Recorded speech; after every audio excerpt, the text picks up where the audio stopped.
ఈరోజు మాకు జల సమర దీక్ష కర్నూలు ప్రగతి సమితి తరపున రెండో రోజుకు వచ్చాము.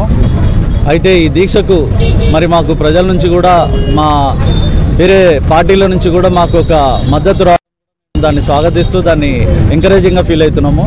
అయితే ఈ మద్దతు మాకు సరిపోదు.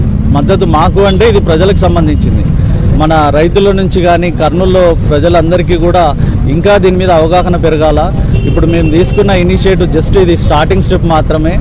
ముందు దీన్ని ఇక్కడ జరిగిన ఒక మద్దతుతో, ప్రజల నుంచి వచ్చే మద్దతుతో, ఇంకా రెట్టింపు ఉత్సాహంతో, రెట్టింపు మద్దతుతో ప్రభుత్వానికి మేము డైరెక్షన్స్ ఇచ్చుకుంటూ వారికి విన్నపించుకుంటూ ఒక స్ట్రాంగ్ అపీల్ ద్వారా ఈ యొక్క గుండెల ప్రాజెక్టు మేము సాధిస్తామని మాకు పూర్తి నమ్మకం ఉంది.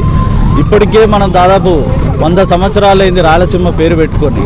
శ్రీబాగ్ ఒప్పందం రాసుకొని 90 years అవుతుంది. స్వాతంత్రం వచ్చి 80 ఏళ్ళు అవుతుంది. ఓ పక్కన కరువుల గురించి చూసుకుంటే కొన్ని 100 సంవత్సరాల నుంచి కూడా ముఖ్యంగా మనకు రాయల్ కమిషన్ అని 1925లో కూడా వాళ్ళు చాలా క్లియర్గా చెప్పినారు రాయలసీమకు కేంద్రం నుంచి సపోర్ట్ రావాలా అని.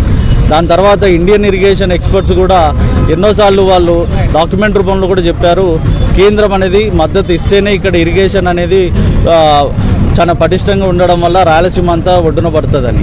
ఒకసారి మనం గుర్తు చేసుకోవాల్సిన అవసరం ఉంది. రాయలసీమ అని పేరు ఎందుకు పెట్టుకున్నాము?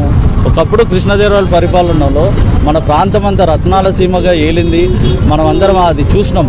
మరి దాని తర్వాత వచ్చిన బ్రిటిష్ వాళ్ళ పరిపాలన కావచ్చు, దాని తర్వాత మన ఓను ఇండిపెండెన్స్ తర్వాత మన ఓన్ ప్రజా పరిపాలన కూడా ఎటువంటి చేంజెస్ అయితే రాలేదు.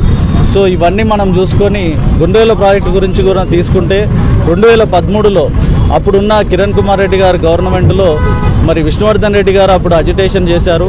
తర్వాత మైనర్ ఇరిగేషన్ మినిస్టర్ ఉన్న టీజీ వెంకటేష్ గారు వారు కూడా అక్కడ ప్రోద్బలంతో జీవో నెంబర్ 100 తర్వాత 78 లక్షలు కేటాయించి ఆర్వీ కన్స్ట్రక్షన్స్ అనే దానికి కూడా వాళ్ళు డిపిఆర్ తయారు చేయాలనేసి అప్పుడు ఒక నివేదిక ఇచ్చారు. అది పోయిన తర్వాత ఒక సంవత్సరానికే మరి ఏపీ బైఫర్కేషన్ తర్వాత ఏర్పడిన ఆంధ్రప్రదేశ్కు మొదటి సీఎం అయిన చంద్రబాబు నాయుడు గారు ఆగస్టు 15 ఎస్ఏపీ క్యాంప్లో ఇండిపెండెన్స్ సెలబ్రేషన్స్కు వచ్చి మరి మనకి ఇక్కడ ప్రామిస్ చేయడం జరిగింది.